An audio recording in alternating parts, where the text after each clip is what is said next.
One, two, three. Welcome everybody today to Mom and Dad Talks, where our favorite two people are mom and dad, and we have a good one today. It's just mom and dad today, and Yeah. myself.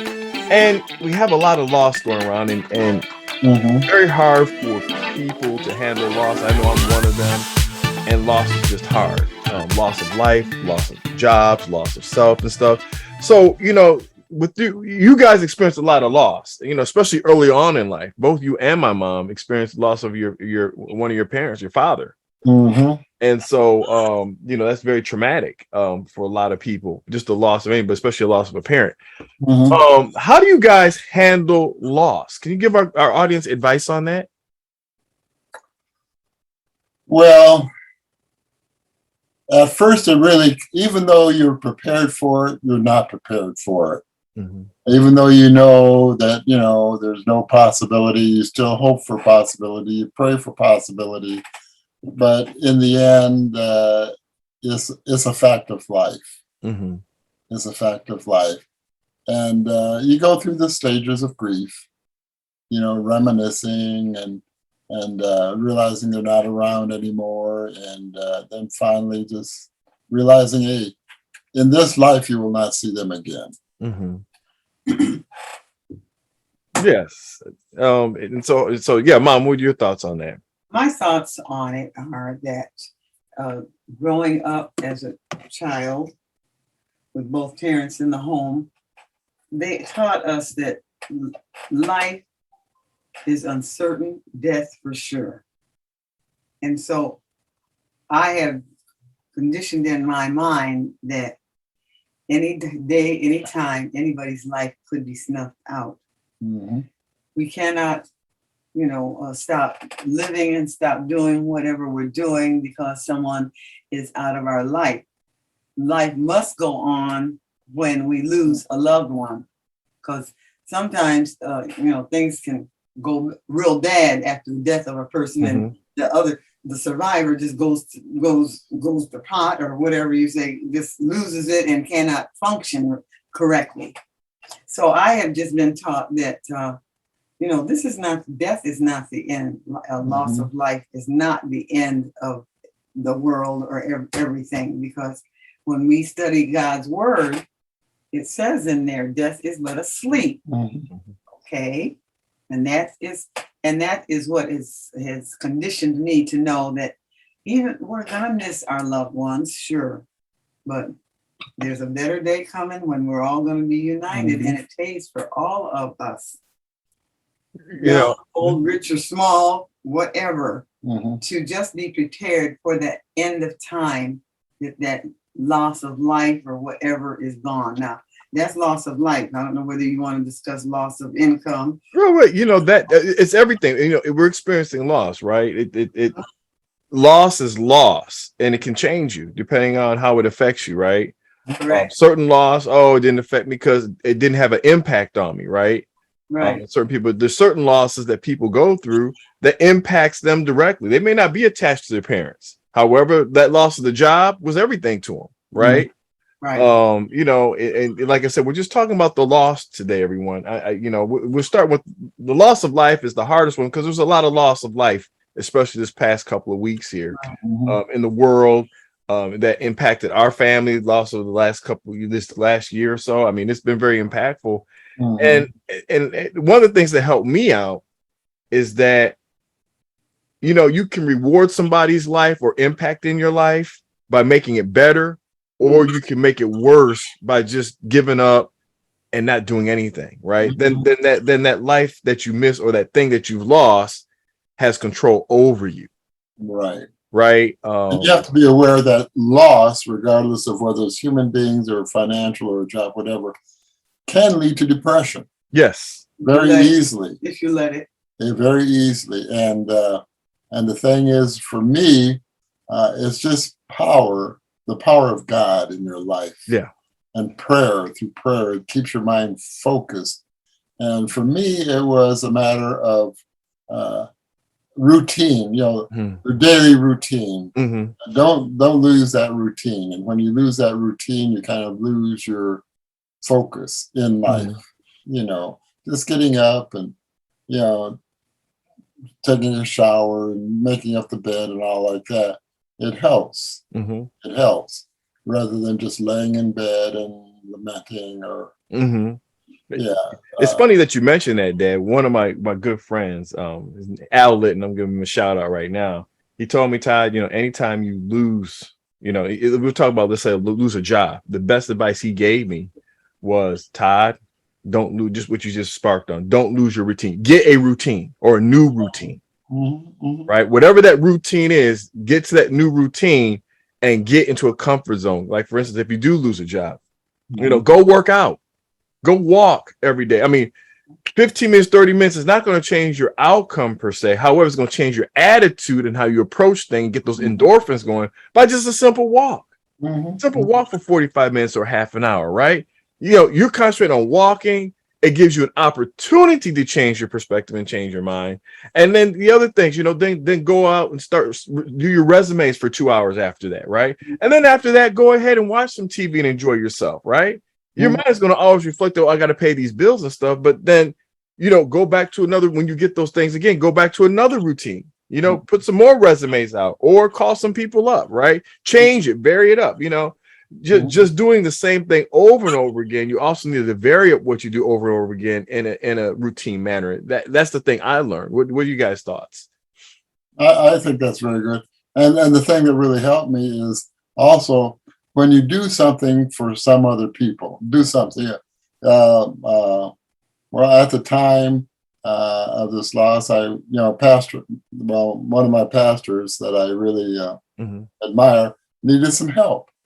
So I went over and helped him. And through helping him, it kind of refocuses you. Yeah. It kind of resets, like with a computer, it resets that button. Mm-hmm.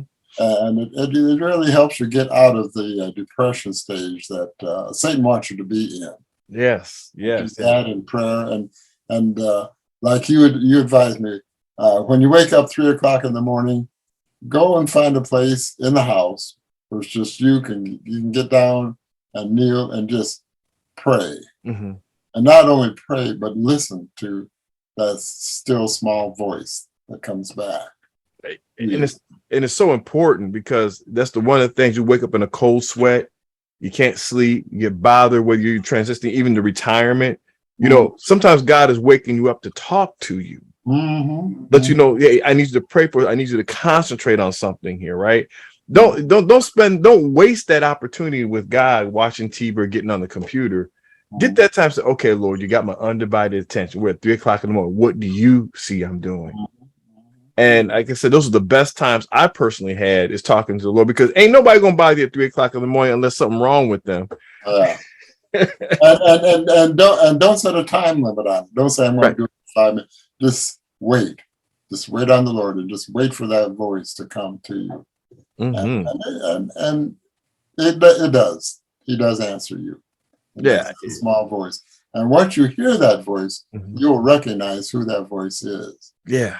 Because there are some people that they hear voices, but it's not the voice of God. Right. You have to recognize what truly is the voice of God. Now, God's not going to ask you to go out and shoot somebody. He's not going to ask you to go out and steal a car. He's not going to ask you to go and curse somebody out. But recognize the voice. And that's so important, it's God's voice when it doesn't cause you to sin. Right. And if you run into a moment where God calls you something crazy, that's when you need to pray and fast more, right? Because your body naturally fasts when something disturbs you. There's nothing wrong with that. At that point in time, when your body's doing that, and I learned this from a pastor friend of mine, take that opportunity to start fasting because God's trying to get your attention. Fast. If your body's like, okay, I'm going to fast and talk to God, right? There's other different philosophies that people have out there, go ahead and eat and stuff like that. That's all pointed. But if you are a spiritual person and something's bothering you, there's nothing wrong with fasting, so you can totally concentrate on what God's trying to tell you so you can hear his word. So it takes great faith, because when I think in the Bible of the man who God told him to go and sacrifice your son. Abraham, yeah. Abraham. Now, if that were me, I would say, Are you sure that's you, God? Are you sure you want me to do this? I Mhm. can't do that. Mhm. But that took great faith to do that. But it also took a great relationship to know God's voice That's to what do it. I'm And see, saying. you know, when you, like I said, when I know when God talks to me, says, do it, I do it. I know what that voice is because I've heard it so many times. And when he says specifically, don't question it, I do it, right? Mhm. And I know if I hear that voice do something, I'm going to do that. And now, and like you said, you really got to know God to do something or like that. But then God spared him from doing it because he's like, boom, I'm not a God like that. I'm a God that looks out for his people and had the ram in the thicket and stuff. Mhm. And God always provides a way of escape for his children. Mhm. You know, and like I said, a lot of people like, and that I'm glad you said that, Dad. They listen to their own voice. Yes, yes. They don't listen to God's voice, or they listen to a different spirit. We'll call it like that, and that's Yeah, the wrong spirit. Right, and just imagine how you would feel if your wife would say, God told me to kill my husband. What? Yeah, Are you kidding me? yeah. Nah, I don't think so. Something wrong with that. Yeah, something wrong with that picture. I don't think so. Right, and so I mean, I think it's you know, and you read in scripture. I know those people go out there, well, the Bible said God, but you know what? You're talking about someone that has an ultimate relation and knows his voice definitively, not guessing. No, Definitively. no. And you've seen God work in your life positively in those areas there to direct you and order your steps. Mhm. And I think that a lot of people, you know, today they've just unfortunately use it as an excuse because you can tell by the lifestyle they're living, they don't really are connected to God like that to know his voice like that, Mhm. you know, because your lifestyle should, you know, demonstrate that. And that's the life of Abraham. He wasn't perfect, but he was called father of the faithful for a reason. Mhm. Anything else, Mom? You want to say anything, Mom? No, I just agree with what the conversation is on. Mhm. Yeah. So you know, we had a lot of loss. I hope someone's encouraged, you know, today to you know, whatever loss that you have, it's important to God. Pray, right? Mhm. Next thing we talked about is get some type of routine. You know, hopefully you Yeah. have a spiritual routine, right? Where you have a Right. devotional with God. Don't ever stop talking to God, folks. Mhm. Whatever that is, a quick devotional, get on your knees and pray, get to a walking or some type of exercise there. And whatever that routine is, commit to the routine is not the thing, it's the relationship with God, because we believe in God here. And that's going to save you. And that's the whole important thing, folks. Don't lose that relationship and that routine with God. But what were you going to say, Dad? And don't sit down and do nothing. Oh, that's the worst. Don't sit down and do nothing, or don't like a lot of people do. Don't sleep 20 and 30 hours a day. That's not right. That'll mess up your mind quickly. Yes. And in all means, seek some help if you find yourself in that type of pattern, whether you go to your pastor or whether you get some therapy treatment, because at that point it's starting to get out of hand, because some people turn to the bottle, they turn to other things, and those other things will tend to destroy you, folks.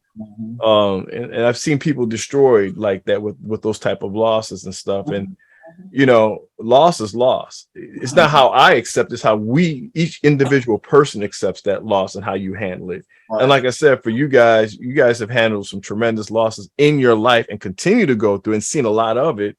And I hope that people can benefit and learn from this and try it. So, and that's how people get hooked on alcohol, and drugs, and marijuana. You know, trying to make it easier for them, easier for them to escape the pain of loss.